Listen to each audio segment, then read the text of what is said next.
Assalamualaikum warahmatullahi wabarakatuh. Pemirsa yang budiman, sesal itu selalu datang terlambat, apalagi tentang sosok yang dicintai. Pemirsa, ini adalah kisah tentang sebuah penyesalan yang kini melanda hatiku ketika mendapati apa yang diharapkan tidak sesuai dengan ekspektasi. Dulu, aku memiliki seorang istri yang sangat baik dan soleha pula. Pokoknya menurutku, beliau adalah sosok paket yang sangat lengkap. Apalagi mau menerima kekuranganku sebagai seorang lelaki yang punya masa lalu kelam dan baru belajar menjadi baik. Belum lagi beliau ridho dengan pekerjaanku yang bekerja serabutan dengan penghasilan tidak menentu. Darinya lah pula aku belajar banyak tentang Islam. Aku yang buta huruf hijaiyah pun menjadi lancar membaca Al-Quran. Alhamdulillah, karena belajar darinya. Beliau benar-benar tulus mencintaiku, menyayangiku dengan setulus hatinya. Namanya Fatma, wanita yang kunikahi 6 tahun silam itu. Akhirnya dengan bodohnya, kuabaikan pada awal tahun 2002 lalu, demi seorang wanita yang telah membuatku kehilangan akal sehatku.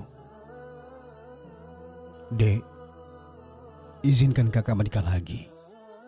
Celetukku di satu malam jelang tidur. Kulihat wajahnya yang sumringah berubah menjadi cemberut. Menikah? Kakak yakin mau menikah lagi? Dengan kondisi ekonomi kita yang memprihatinkan seperti ini? Tanya istriku perlahan. Nasib orang kan gak ada yang tahu, Dek. Siapa tahu aja dengan menikah lagi, rezeki kita lebih baik lagi. Betul gak? Ujarku berdalih. Bukannya sebaliknya, Kak. Nasib kita akan semakin semeraut. Aku sih gak jadi soal andai kakak bisa bertanggung jawab penuh pada keluarga. Ini saja kalau aku gak bantu dengan jualan online, mana cukup penghasilan kakak untuk membiayai kebutuhan hidup kita dan si kecil Maryam? Jawab istriku masih dengan tenang, namun dengan wajah yang cemberut. Berpikir positiflah, Dek. Jangan overthinking gitu deh. Rezeki setiap orang kan beda-beda. Lagian semua sudah ketakar kok, gak bakalan ketuker. Ujarku masih berdalih. Terus, alasan kakak mau menikah lagi apa? Apa ada yang kurang dari aku? Coba kasih tahu ke aku alasan yang masuk akal kenapa kakak mau menikah lagi, agar aku masih punya kesempatan memperbaikinya. Ujar istriku lagi.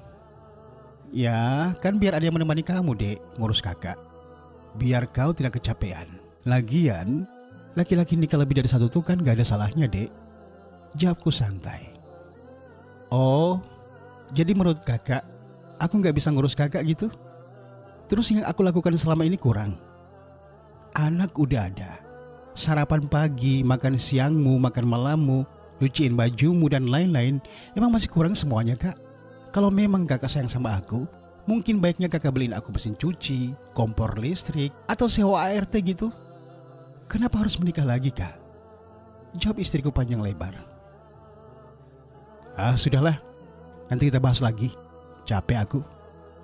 Ujarku agak sedikit kesal. Dan kulihat istriku tetap di tempatnya sambil melipat pakaian. Dan pembahasan tentang izin menikah itu beberapa kali kusampaikan padanya. Namun selalu berakhir dengan jawaban yang sama. Hingga suatu hari pertengahan bulan saat aku pulang kerja, aku tak mendapati makanan di meja makan. Padahal perutku sudah sangat lapar sekali. Akhirnya dengan emosi aku memarahi istriku. Kamu gak masak ya, Dek? Terus di rumah kamu ngapain aja sih? Sudah mau asar gini gak ada makanan yang siap? Ujarku dengan emosi. Masak? Kan aku udah bilang semalam, Kak. Beras habis, rempah-rempah di dapur juga habis, sisa bawang putih dan garam. Kakak lupa ya? Ujar istriku santai sambil menyapu. Ini kan baru pertengahan bulan, Dek. Biasanya gaji kakak cukup-cukup aja selama ini. Semua gaji kakak kan kamu yang pegang.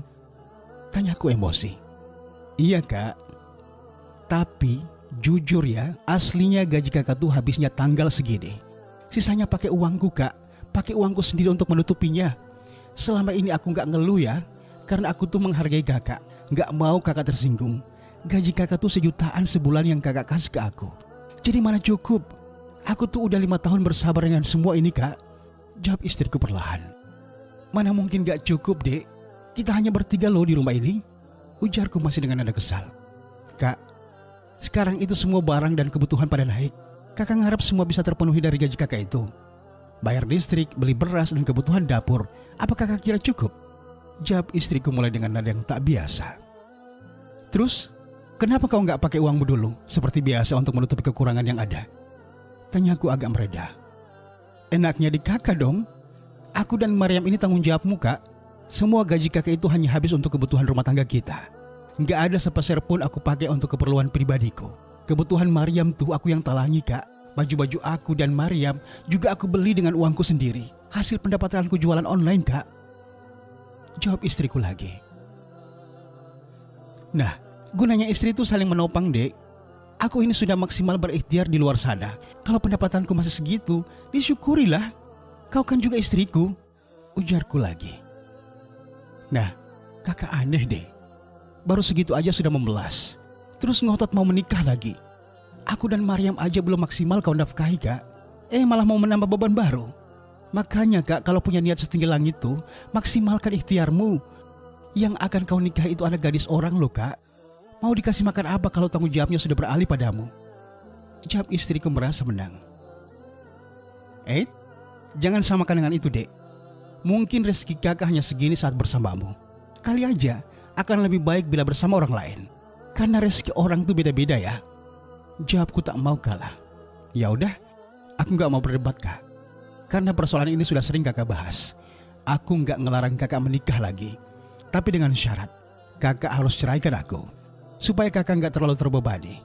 Jangan pernah khawatirkan Mariam. Karena aku masih sanggup memenuhi kebutuhannya. Toh selama ini sejak dia lahir juga, semua kebutuhannya nyaris semua aku yang tanggung sendiri. Ujar istriku dengan nada serius. Loh. Kok larinya ke situ sih?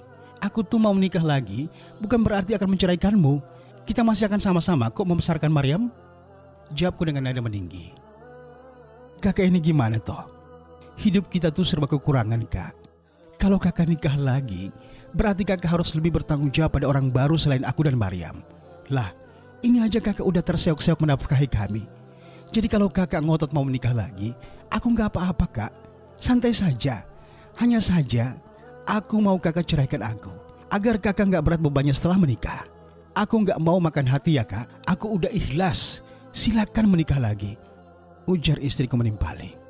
Itu bukan ikhlas namanya, Dek. Tapi ngambek. Kamu ngerti nggak definisi ikhlas? Ujarku lagi. Udah, Kak. Aku malas debat. Satu itu saja syaratku. Kalau kakak mau menikah lagi, ceraikan aku. Kalau kakak mau menikah lagi, ingat baik-baik. Setelah menikah kudu bertanggung jawab sama adik gadisnya orang. Jangan samakan dia dengan aku. Kalau kakak lihat selama ini aku cukup sabar dan gak ngeluh dengan keadaan kita selama ini, jangan ulangi lagi pada istri baru kakak nanti. Karena mental orang tuh beda-beda, Kak. Gak sama. Jawab istriku menasihati. Namun dengan egoisnya aku malah tak mendengarkan nasihatnya. Apaan sih? Kau pikir aku ini anak kecil yang harus diajari bertanggung jawab? Kamu aja yang kurang bersyukurnya, Dek. Jawabku dengan nada emosi. Ya udah, aku minta maaf kalau buat kakak tersinggung. Aku hanya mengingatkan saja biar gak keulang lagi. Jawab istriku sambil berlalu. Sebulan kemudian, tepatnya tanggal 2 Februari 2022, akhirnya aku menikahi seorang gadis berhijab yang dijomblangi sahabatku. Jujur sebenarnya hubunganku dengan Laras sudah terjalin sejak setahun yang lalu. Kami intens bertemu dan berkomunikasi lewat WhatsApp. Tapi semua tak diketahui oleh Fatma. Pernikahan itu pun semua sepengetahuan Fatma dan keluarganya. Dan aku melepasnya sesuai permintaannya. Ada beberapa kesepakatan yang telah kami buat, terutama soal anak. Semua berjalan dengan tanpa masalah. Karena mantan istriku Fatma memang sudah ikhlas melepaskanku untuk menikah lagi. Sebenarnya dari lubuk hatiku ingin tetap mempertahankan pernikahanku dengan Fatma. Tetapi Fatma benar-benar tidak mau dimadu. Dia lebih memilih bercerai ketimbang harus berbagi. Sementara aku terlanjur suka banget pada Laras, wanita yang kunikahi kala itu. Pemirsa yang baik, perjalanan waktu yang membawa kami pada kehidupan yang lebih baik. Laras adalah wanita yang tepat menurutku. Selain seorang ASN, Laras juga sangat sayang padaku. Aku begitu bahagia kala itu. Hingga pada bulan Sya'ban tahun 2022 itu juga, Fatma mengirimkan undangan pernikahannya ke rumah. Ternyata sudah ada laki-laki yang meminangnya. Dengar-dengar pria itu adalah teman sesama kajiannya. Sebagai mantan suami, aku turut berbahagia mendengarkan kabar itu. Semoga saja Fatma menemukan orang yang tepat dan lebih baik dariku. Sementara aku menjalani hari-hariku penuh bahagia. Hingga akhir tahun 2022, tepat pertengahan Desember, istriku mulai menampakkan perubahan. Penghasilannya yang lebih tinggi dariku selalu menjadi alasan utama pertengkaran. Aku dianggapnya numpang hidup darinya. Padahal semua penghasilanku semua kuserahkan padanya. Beberapa kali juga aku mendapat kabar dari teman-teman dan orang-orang yang mengenali kami. Katanya istriku punya pria idaman lain di kantornya. Aku cukup geram dengan keadaan itu. Hingga suatu hari aku mendapati langsung chat-chat mesra mereka di handphone istriku. Ternyata selama ini aku hanya pelarian sakit hatinya. Karena selingkuhannya masih belum bercerai dari istrinya. Aku sangat terpukul mendapati semua itu. Dan yang paling menyakitkan bagiku adalah ternyata Laras bukanlah seorang gadis sebagaimana yang disampaikan sahabatku. Karena Laras pernah menikah dan rumah tangganya hanya bertahan 1 minggu. Entah apa penyebabnya. Ya Allah, aku sungguh sangat menyesal melepas permbata demi sebuah barang imitasi. Aku benar-benar merasa sangat dipermainkan oleh wanita yang sangat kucintai dan telah membuatku berhasil bercerai dari istriku yang begitu baik. Kini nasi telah menjadi bubur. Penyesalanku tidak berarti lagi. Istriku ternyata seorang wanita tukang selingkuh. Sementara mantan istriku telah berbahagia dengan suami barunya. Aku sungguh sangat menyesal. Andai waktu bisa diputar kembali, sungguh aku tidak akan melakukan kesalahan bodoh ini. Ampuni hamba ya Rob, ampuni hamba. Semoga pengalaman pahit ini bisa menjadi pelajaran buat hamba ke depannya. Amin ya Rabbal Alamin.